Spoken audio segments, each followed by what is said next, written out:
in the house that we call Big Brother, which is the larger of the semi-detached properties that make what will be our main house. And the job that I'm going to do right now is to start to look at these beams and see what is underneath them. I'm going to be using my heat gun to strip back some of the paint on these main beams and these smaller beams. And the reason why I'm going to do that is because we want to see what quality the wood is underneath it, because we are apparently only a few weeks away from full planning permission, which means that we can contact our builder and we can make a start on renovating this main house, amongst other jobs that we've got lined up for him. The thought process at the moment is, if we can keep the beams, we will. They might not be in the same place and they might be reused elsewhere, but if we can keep them and the wood's of good enough quality, it'll help us with our decision-making process as to what kind of finish that we're looking for.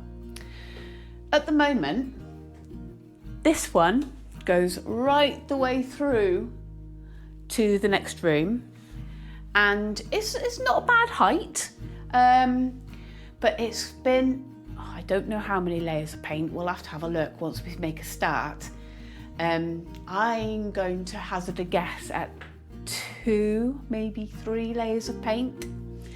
And then the other job that I want to do is, you can see that this is the fireplace. This room was once the kitchen, but we're going to make it into our living room. Small, cosy, cute living room with a nice big fire underneath in the fireplace. All the houses in the Alentejo region have these wonderfully big fireplaces. And the bottom part of it is normally a beautiful wood beam. And I think they've plastered over the top of that. So that's not going to be a job for my heat gun. I think I'm going to have to do a bit of scraping and then maybe some sanding afterwards, just to have a look at that. But the idea today is to do some test patches and see what we've got, really, see whether it's worth doing the whole lot. Back in the UK, before I met Paul, I'd renovated 4 Victorian properties. Not doing all the jobs myself, but jobs like taking paint off wood, off banister rails, off doors, off door surrounds, off skirting boards, off floorboards. I have done this job before, so I have got a little bit of experience in this area, and that will help me to get this job done. Really looking forward to this job. The first challenge is to see if the electrics in this building are up to my UK plug voltage heat gun. So we'll have to see if I blow the fuse again in another adapter, but we'll have a look. Moment of truth to see if the electrics can stand it. That's on the lowest setting. It's on the highest setting. Should work.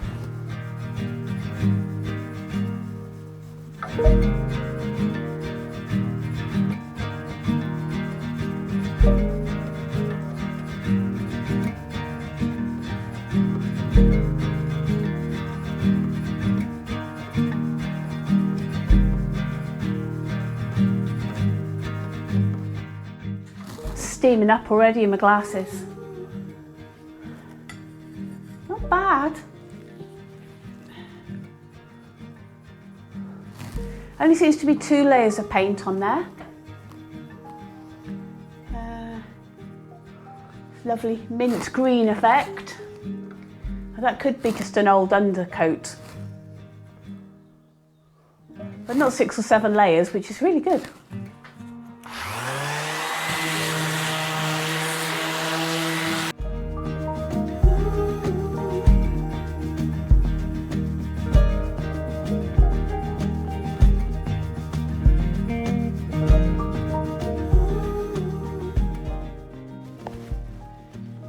There are some beautiful grains coming up here.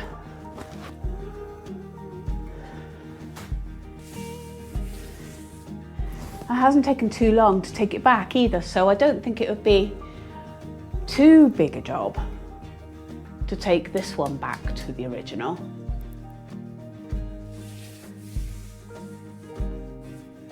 Let me show you a bit closer.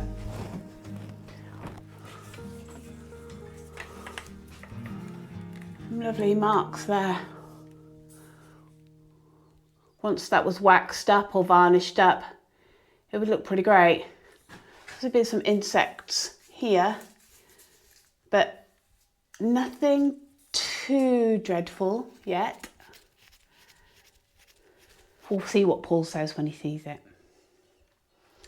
I think even if we don't keep it here, it's definitely a piece of wood that we can use or utilise elsewhere.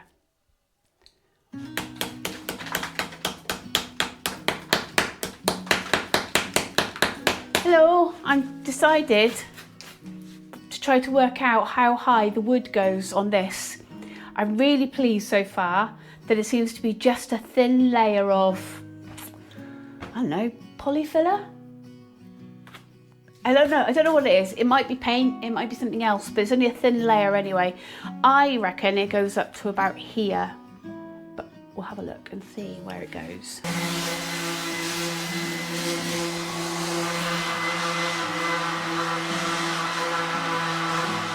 Paul's come in with a hammer and chisel. He's gonna have a go to see quite how far up this goes. Just go lightly, hun, just in case we don't have to do too much filling.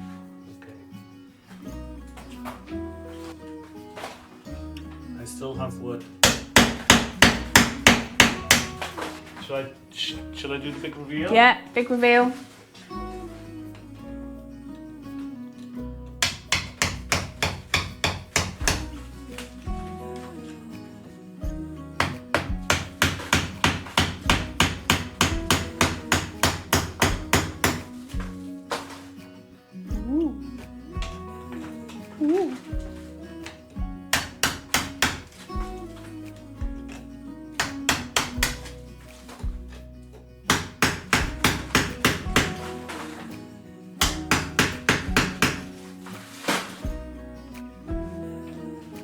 Okay. Just starting to curve. Go.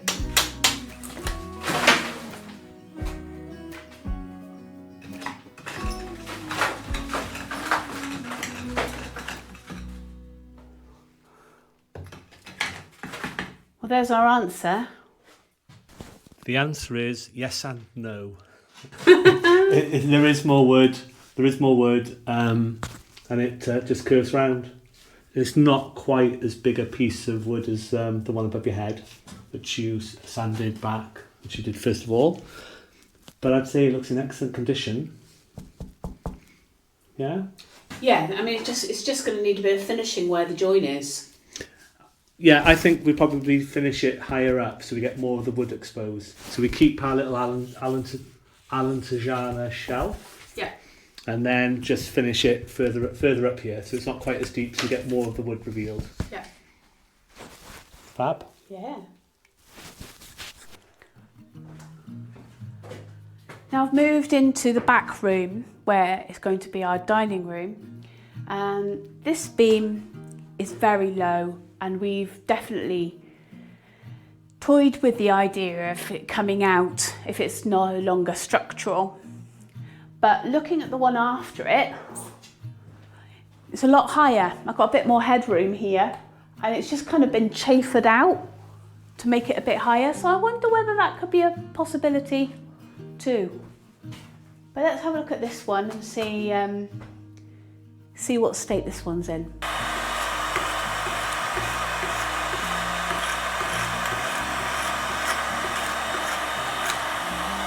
So here, we have got some very, very powdery wood. So there's obviously been some insect infestation here, but we might be able to sand it back and see how it is after we sand it back a little bit. So I was really worried about the powdery section, but I've just done a little bit of a sand, and oh my goodness, this wood's come up beautifully. The grains in it are just gorgeous, really lovely. And where it was a little bit crumbly and there's obviously been some kind of infestation, it's just superficial. It's really, really light at the surface. The rest of this wood's absolutely solid, it's fine. I think Paul's gonna like it. And it might have just changed our minds about getting rid of the beam.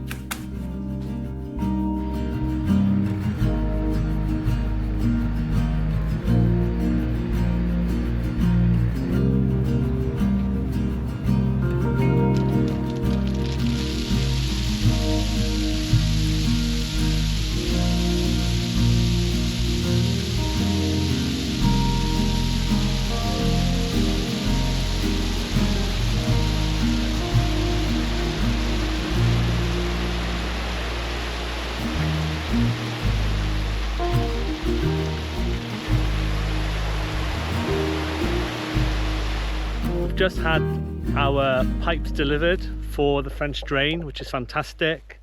I can't see the connectors, but that's fine because they'll be really easy to pick up from the store a few miles away.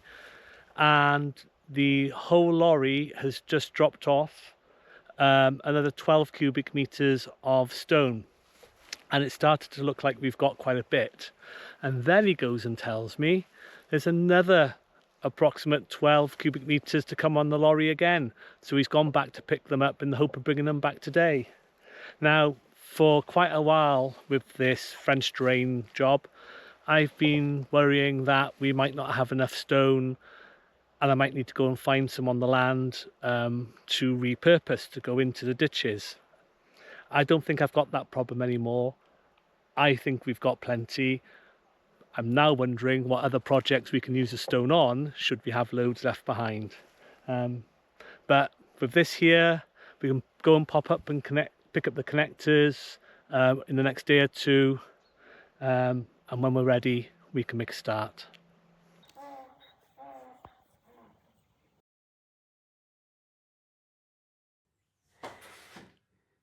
Having found all this beautiful wood when we did the test, we've decided that we want to keep it. And today's job for me is I'm going to tackle the fireplace. So my plan is, in discussions with Paul, we want to expose the whole beam and get it to a stage where it's exposed and we can sand all the way around it. And then from there we can build whatever plaster or cement down to it to actually make the fine finish afterwards. But today's job, get rid of all the plaster off it and make it look good.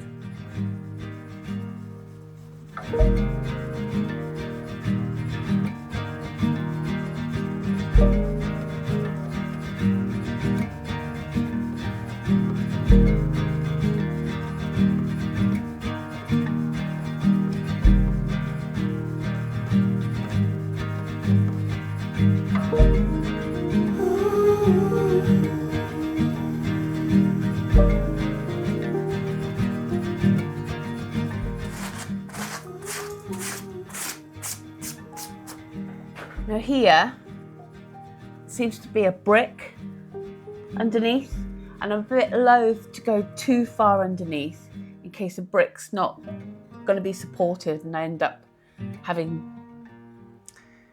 chimney issues. So I think I'm just going to take it back to there, and then I'll have a conversation with Paul as to what to do next. It looks like I can still expose the beam all the way along, and I would think ultimately we don't want the whole beam to be showing, so just going to there might be okay.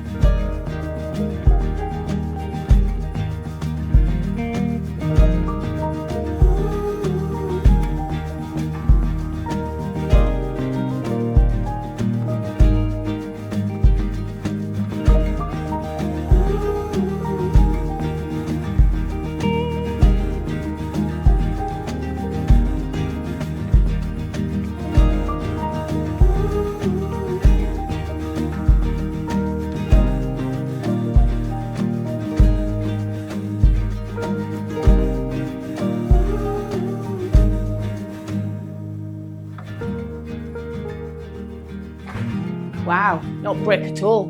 Little stones. This house is just made up of little stones and mud. It's really, really motivated me with the fact that we can start doing stuff to the main house. I've been itching to start.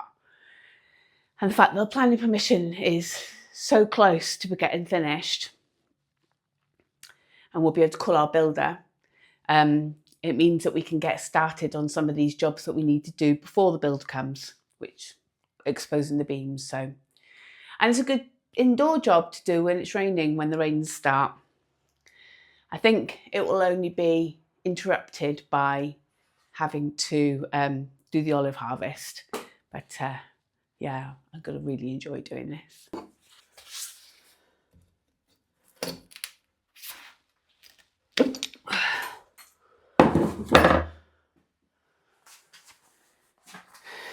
Hello. Hello. What was the ooh? No, little diddy stones. And they carry on.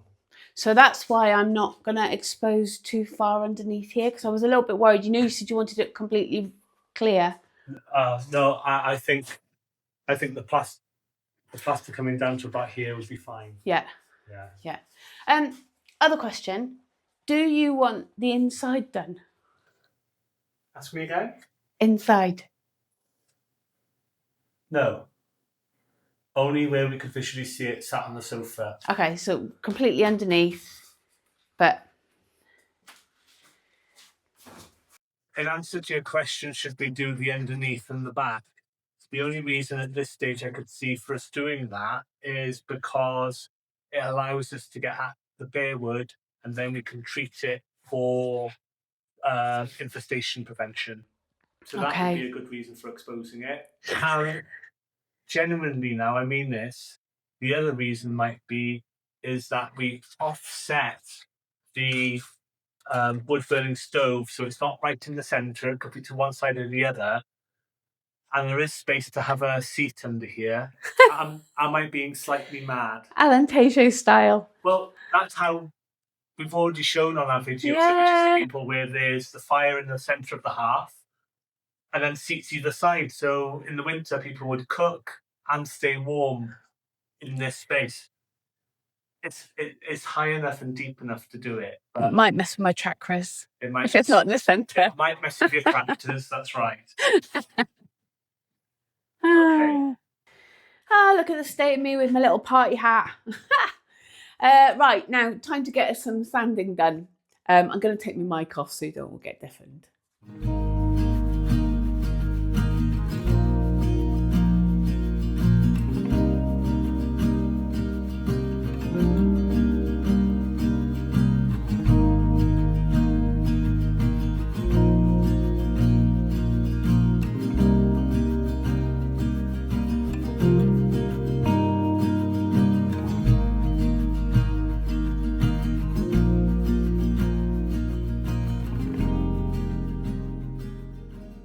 Right, the bottom's all done apart from this little bit, and I'm gonna use my little sander now to see how much I can get out of the little grooves. After that it'll have to be just scraping, I think. Well, I sat here for half an hour or so digging as much as I can out. It looks a lot better, but I'm gonna get myself one of those Dremel tools, you know, the ones where they can change the little in different heads, and I can get a small sander and I can start sanding, and I can get in there, or one of the little chisel tools or something like that that I can use to get the rest of that out. But other than that, I am done and it's looking mighty fine. Mighty fine. Let me show you all of it. That is a beautiful piece of wood. I'm gonna just sit down kind of sofa height at the moment, my sofa, and have a little look. There we go. So we're kind of sofa height just at the moment. You can't see that mess over there underneath the where that knot is that I've been working on. The rest of it looks really, really good. Job done. Time to clear up. Good morning, everybody. I am back in Big Brother, and yesterday I did the beam on the fireplace and it's looking flipping amazing, and I'm going to be carrying on with more of the beams in here, and it'll be a labour of love, and I'm thoroughly enjoying myself. So I'm going to be doing this beam today. But before I do that, there's a job I want to do next door in Little Brother. So if you remember, this is the main house, and currently it's been split into two houses. So we call them Big Brother and Little Brother. And there's a little job that I want to do first. Right, so the job. This beam here, well, in fact, all the beams in this house have been varnished. So that's a bit different to deal with than paint when you're taking things back to the wood. Varnish can penetrate quite far into the wood. So I want to see how easy it's going to be to renovate these. So I've brought the sander over, and I'm going to do a couple of test patches to see how bad the varnish has gone in. Hopefully it's just on the surface and it hasn't penetrated too far in, but we'll have a little go and see what comes up with it.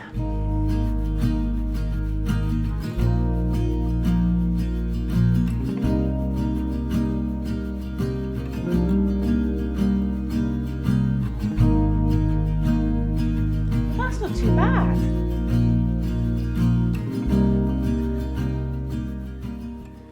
It'll be just a sanding job. I won't be able to get my paint scraper on there. So just be a sanding job. That's come up very, very easily. Well, how long was I sanding there? A minute?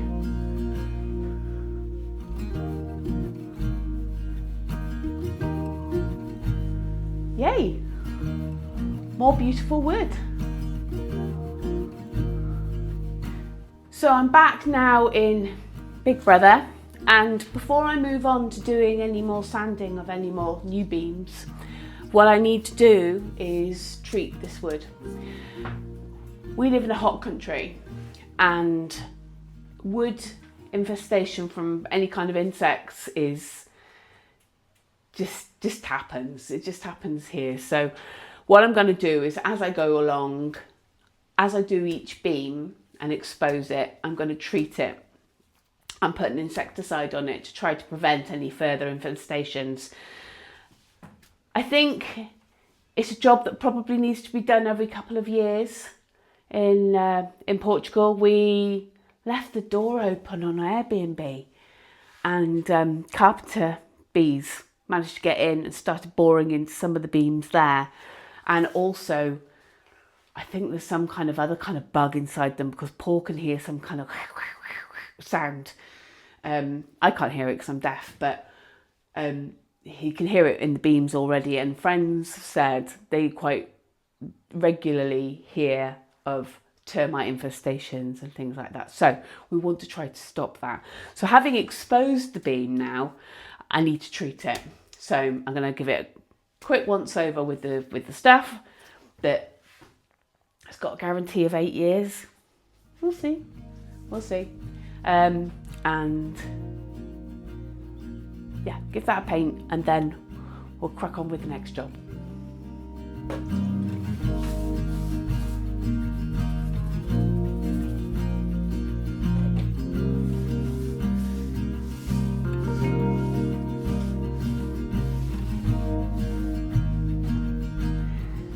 Let me show you this. Look at the veins of the wood, just by putting something on it that brings out all the beautiful texture of the wood. I'll have to talk to Paul about that, because I think that would look so much nicer than just leaving the wood bare. I have to think about the best product for that. I don't want a varnish. I don't want to wax because it means that I can't treat it again in the future. Possibly a linseed oil, but again, I'm not too sure whether that would mean that it would be difficult to treat the wood in the future. So if you know of a product that we can use to bring out this lovely natural markings in the wood that's not going to prevent me from painting the wood with any kind of insecticide in the future, let us know.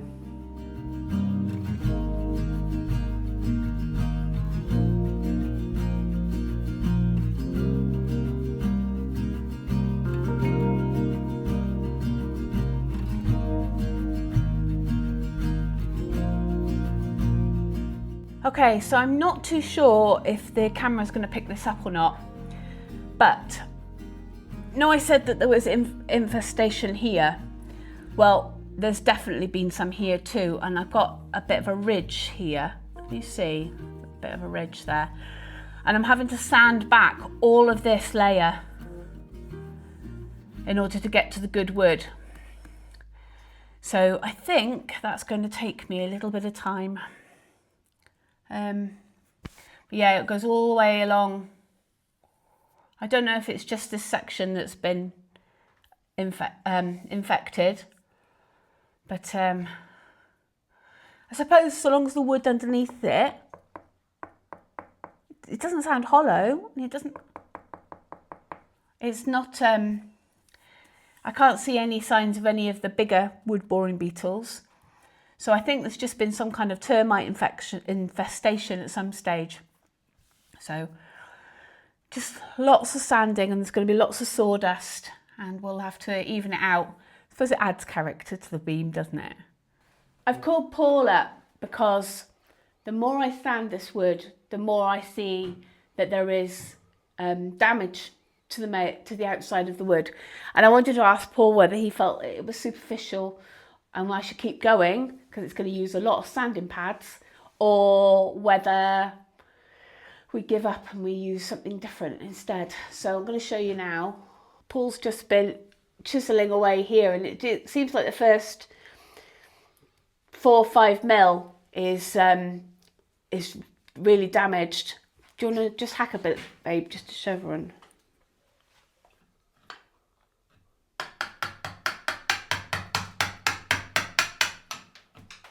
It's like powdery, and then beneath it we get down to what looks like good wood.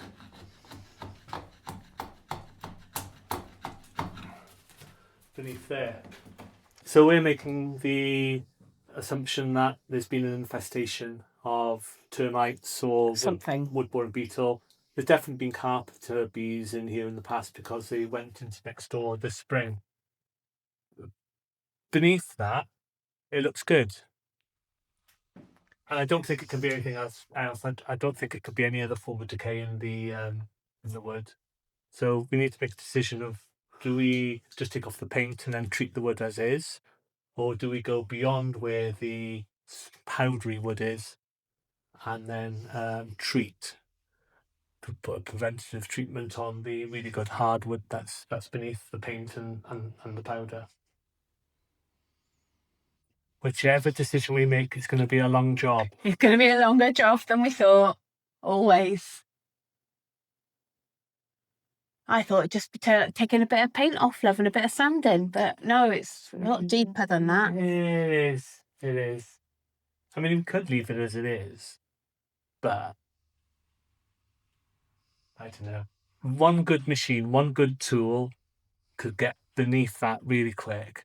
And I don't know whether it's a form of electric planer or sander.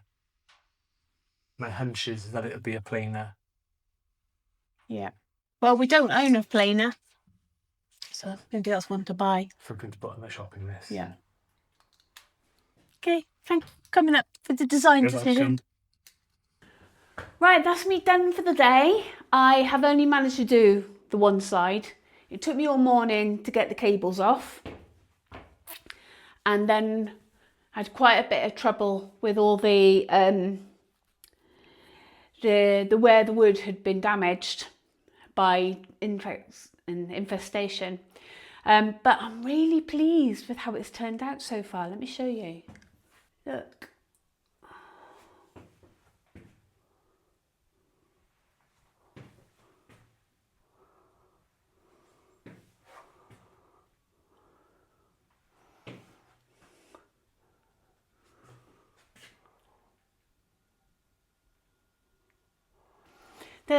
There's a little section at the top here. Let me see if I can get the camera on it. This little section here that's got quite a lot of infestation around it, but I'm going to need my smaller sander to deal with that. So I've still obviously got a whole other side to do and the underneath, but I think that it's salvageable. I don't think it's not rotten on the inside. Had a good conversation with Paul earlier, and he said just use all the sanding discs, just buy more and sand away all the errors, all the problems. So my next task tomorrow possibly is to do the other side of this beam, and then possibly the underneath. As usual, underneath there's an awkward bit to do, all of this not. But it's not too badly painted, and it will be a great feature on the wood. So yeah, until tomorrow, shower time.